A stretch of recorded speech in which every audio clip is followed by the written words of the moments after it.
अस्सलाम वालेकुम नाजरीन। इस्लामाबाद में जो पीडीएम का इजलास हुआ है उसमें जो रवादात उसकी जो है वो मीडिया पे भी काफ़ी आ चुकी हैं। हम भी थोड़ा सा उसको देखते हैं कि इसमें क्या बातें हुई हैं। इसमें सबसे पहले तो मरियम नवाज़ साहबा की बात कर लेते हैं, जिन्होंने ये फरमाया है कि जी फजल रहमान साहब जो हैं पीडीएम के सरबराह, उनके पास आप अपने इस्तीफ़े जमा करवाएं और उसके बाद जो है वो बाकी बातें जो हैं उसके बाद करते हैं। और लॉन्ग मार्च की ऑप्शन हो गई या दूसरी हो गई तो वो बाद में देते हैं, लेकिन इस्तीफ़ों की ऑप्शन सबसे पहले इस्तेमाल की जाए। और एक उन्होंने कहा है अपना जरदारी साहब ने कि अगर नवाज शरीफ साहब ने यहाँ पे आके कुछ हमने आगे कोई डेमोक्रेटिक मूवमेंट करनी है तो उसके लिए नवाज शरीफ को जंग के लिए तैयार रहना चाहिए और उन्हें पाकिस्तान आना चाहिए, और अगर जेल जाना पड़ेगा तो कोई बात नहीं, लेकिन यहाँ आके हम लड़ाई करें। ये आसिफ जरदारी साहब ने फरमाया है। और एक उन्होंने ये कहा है कि जो मरियम साहबा ने ये फरमाया है कि इस्तीफ़े दे दें, उन्होंने कहा है कि ऐसे फ़ैसले ना किए जाएं कि हमारी कहीं राहें ना जुदा हो जाएं।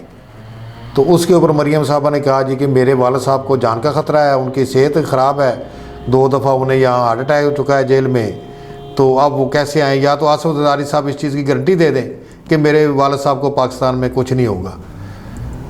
तो जैसे आप वीडियो लिंक पे बात कर रहे हैं ऐसे मेरे वालिद साहब भी कर रहे हैं, तो इसमें कोई ऐसी बात नहीं है उनके आने के लिए। तो आप रेजिग्नेशन के ऊपर उन्होंने फोर्स किया।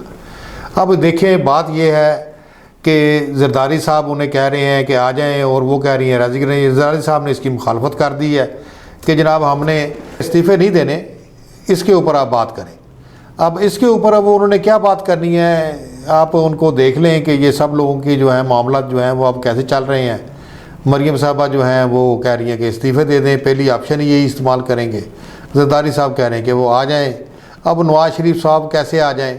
नवाज़ शरीफ साहब की तो जो जब ये लंदन गए थे बीमारी का बहाना करके, तो उसके ऊपर तो हमने हमारे चैनल ने एक रिपोर्ट पहले भी उनकी सेहत के बारे में लंदन ब्रिज हॉस्पिटल की हमने दिखाई थी कि इनकी ये सेहत को कितने खतरात लाक हैं, तो वो आप देख लें और आवाम को भी पता चल जाए।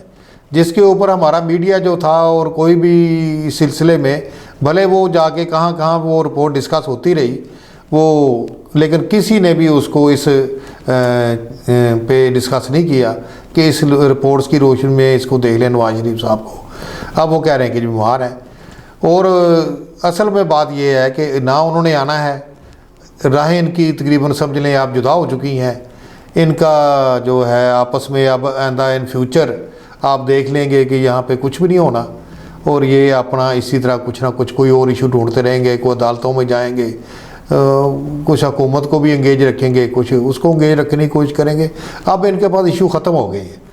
अब इसमें देखें कि एक और बात आ गई है कि फजल रहमान साहब जिनकी जमात जो है वो 40-50 सीटों पे मुश्किल से इलेक्शन लड़ती है, जहां अपने कैंडिडेट खड़ी करती है, अगेंस्ट तकरीबन 1200 सीटें हैं पूरे पाकिस्तान की। अब वो उसको जो है वो हेड कर रहे हैं, जो जिनकी इतनी माइनर सी पार्टिसिपेशन है जनरल इलेक्शन में या और इलेक्शन जो होते हैं इनके आगे फर्दर जो है फोरम और इस तरह की चीज़ें। तो फजल रहमान साहब का अब देख लें कि क्या है पोजीशन। और सबसे मज़े की बात जो मैंने ये देखी है कि इन सब के आप चेहरे देखें कि किस तरह इनके सब के चेहरे उतरे हुए हैं और ये बिल्कुल हार चुके हैं। और जो भी इनका ये प्रोपेगेंडा था एक ये इन्होंने एक स्ट्रक्चर सा खड़ा कर दिया था जिसकी कोई बेस नहीं थी।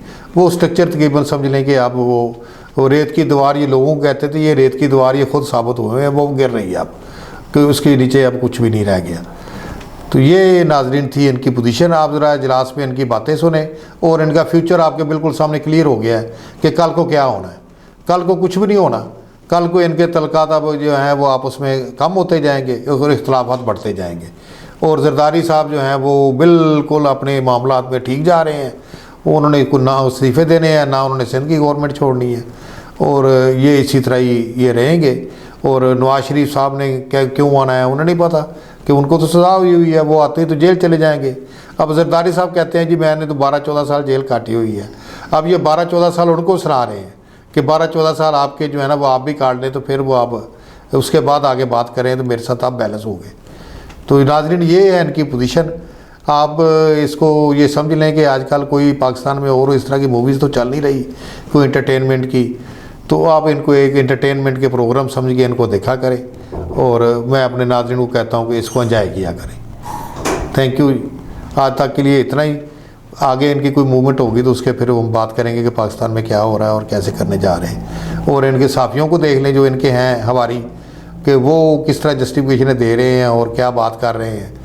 तो ये सब लफाजी की बातें हैं, ये सारे जोश खताबत वाले लोग हैं, इनको बातें करनी आती हैं और वो लच्छेदार बातें करनी आती हैं और झूठ इस कमाल से बोलते हैं कि जो सच्चा आदमी होता है वो समझता है शायद मैं ही गलत सोच रहा हूँ। अच्छा जी नाज़रीन, आज के लिए इतना ही। कल इंशाल्लाह फिर हाज़िर होंगे। खुदा हाफिज़।